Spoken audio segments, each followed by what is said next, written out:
Okay, Coach, just a general opening statement on this past week and then also recapping another Abilene Christian thriller. Yeah, I mean it was good to get a road win at Abilene. I mean we all those games are always tough. Um, we needed a win on the road, gain some confidence. They've always been gone down to the wire, just what we expected. Krishan Christmas was terrific. It's been great defensively. It's good to see some of his hard work pay off on the offensive end, and we need more. I don't think any of our guys would if you watch this play, is say we're playing really, really well as a group. We've had certain nights where some guys have played pretty good on offense, but we've never had a night where two guys have played well. And that's what we need to have for us to sustain success uh, as we move into conference play. CC having a double double, 24 points, also a career high in rebounds. Dare I say that it was almost more of an importance for the rebounding aspect more than the points. The way that he was flying in for those defensive rebounds was amazing to watch. Yeah, and that's the guy we recruited with his toughness, his grit. Now he got a huge offensive rebound. He made a great drive and a foul when we needed it late in the game. Stepped up and made 4 free throws in a row. Made a couple of jump shots. He showed his whole package, I thought, in the last game, and we needed every bucket to win the game.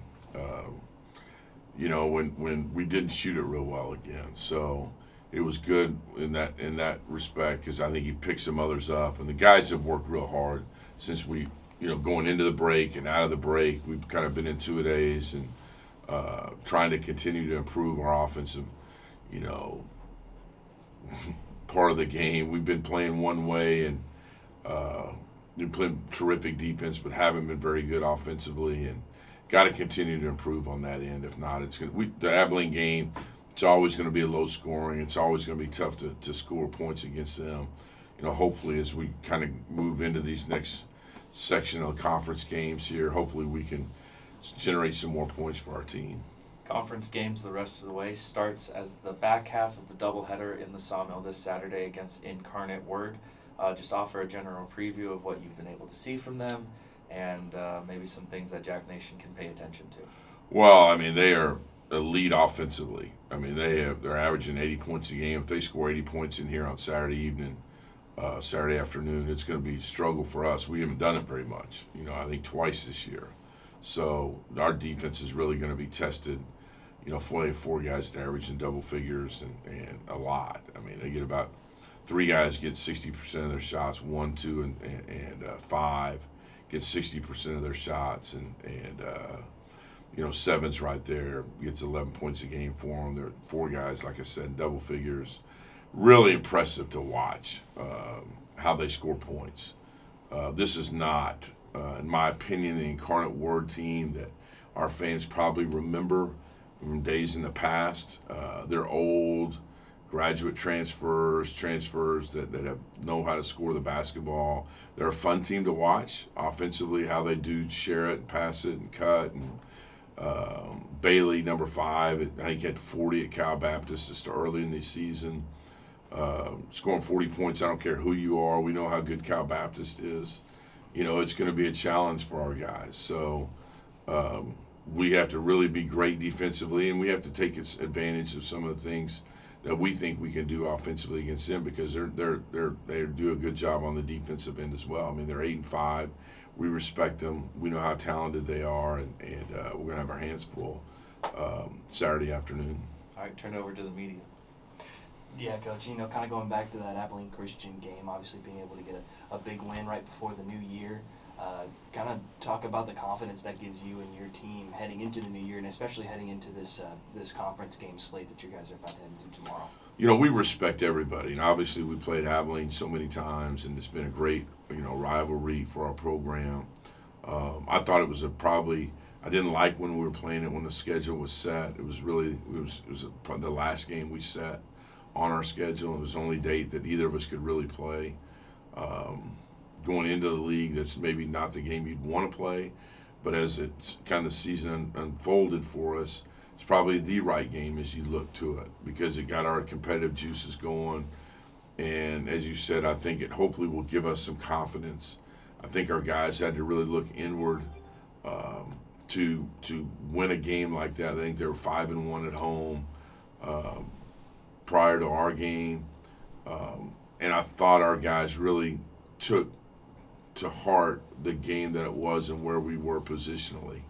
I think we've played, going back to Oregon, the last 28 minutes, we played really well since then.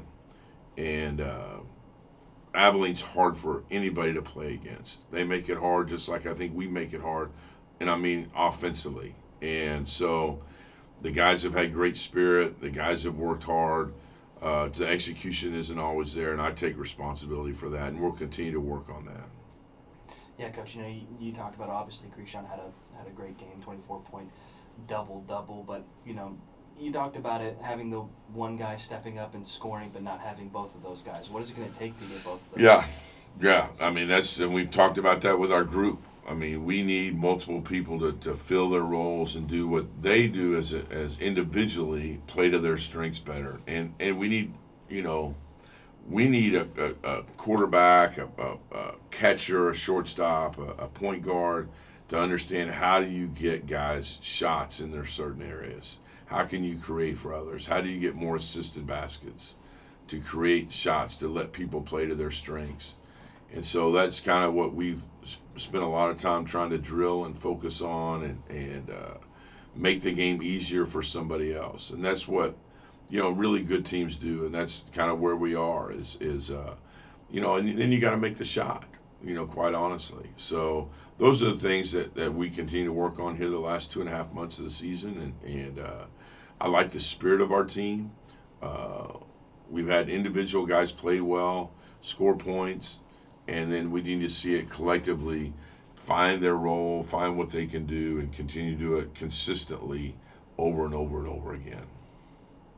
Yeah, Coach, and then obviously, the home opener essentially for you guys in conference tomorrow night. Just kind of talk about the transition from non-conference. Obviously, I know you guys played the UT Rio Grande Valley and the A&M Commerce to Star Conference. Kind of talk about the transition from non-conference play to conference and just any differences between the two. Well, we have a leaderboard, conference leaderboard in our locker room. And so we're on the bottom end of that, at the bottom, purposely. I think we're tied with a couple of the other teams, but we're right at the bottom. And we've had to look at it for the last month. We've never been in this position before. Character, adversity really reveals the kind of character that you have as a group. We lost the number 9 team at their place, 3 weeks ago, whatever it is now, and then we responded with 2 good quality wins. And I think our guys are pretty excited about playing at home. I hope our fans are excited about us, because we've had 1 home game in 6 weeks.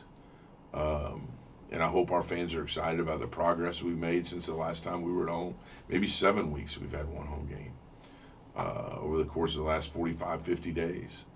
And anytime you get to do something for the first time, if you can't get excited about doing it, then you don't really have a lot of passion. And this game is played, or anything you do well, you have to do it with passion.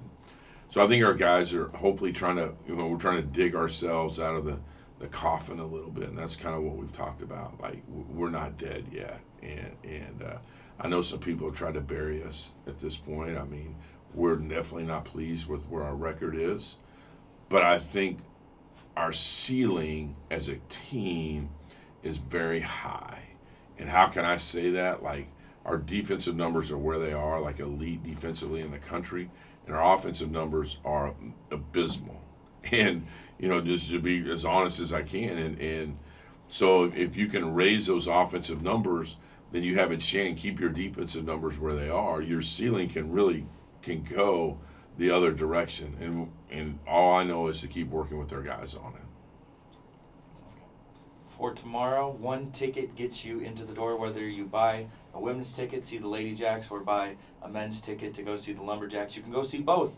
So no excuses that Jack Nation can't be packed for one of the first doubleheaders we've had in a long time, and the first doubleheader that we're going to have in multiple opportunities for Saturdays. Just talk about being able to, again, support Lumberjack Nation, but also to come see the Lady Jacks before you guys as well. Yeah, Coach Bishop's done a great job with his team. They're fun to watch.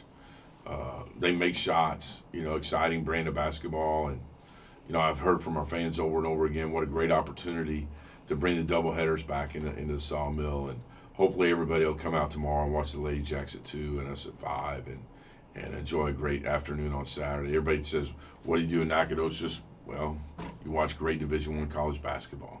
So see you tomorrow afternoon at 2 o'clock. Axe 'em Jacks.